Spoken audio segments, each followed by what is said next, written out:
I find it to be a story about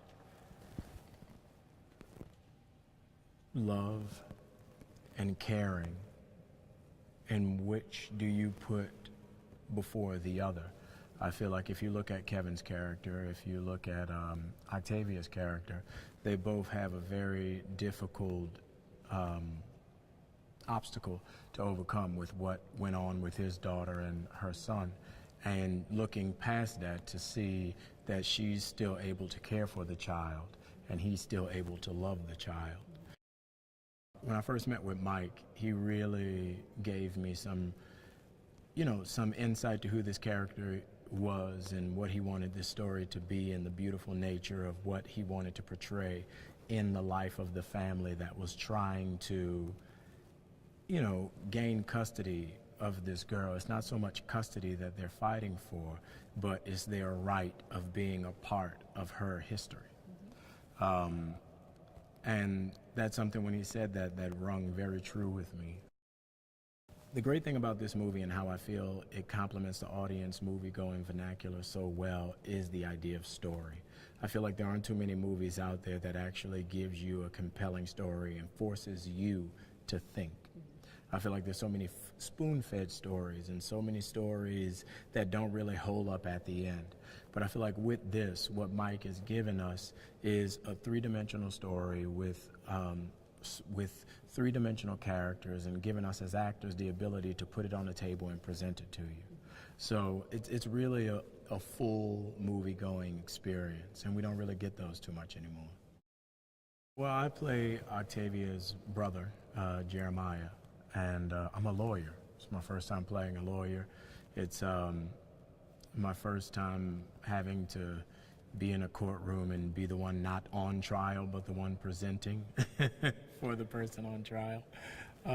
So because of that, it's fun. It's fun to just be able to sit there and, be able to allow the small idiosyncrasies to play out throughout the scene and play on those instead of having to be an idiosyncrasy in the scene. Rowena is kind of a village hen, is what we would call her. She has the thing of she's the mama of the chicken coop and she just has to take care of all the little chicklets, And I respect that. I see that, but I'm very proud that I'm the one who does not need that. We're siblings, but we don't always agree and we definitely don't always get along. Working with Octavia has been great. It's actually been everything I thought it would be. She's very sweet, very smart, I told her today, I was like, you're one of the most positive people I've ever met.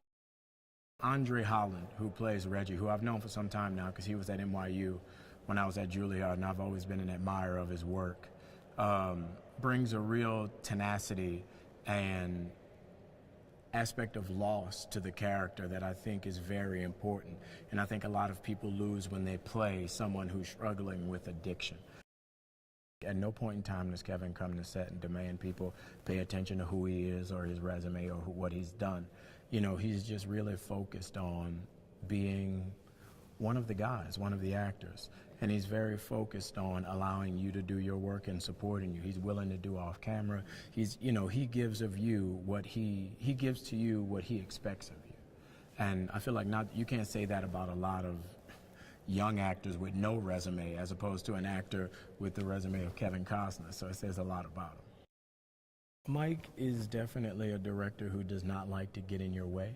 I love the fact that we're able to rehearse and talk about scenes and he's able to give you specific direction as opposed to just a broad, brush of a scene. He gives you moment by moment direction to help you throughout the course of a scene. And it's been great. He's so easygoing, the set's so easygoing, and it's really a pleasure to work with him considering I didn't know him personally before this.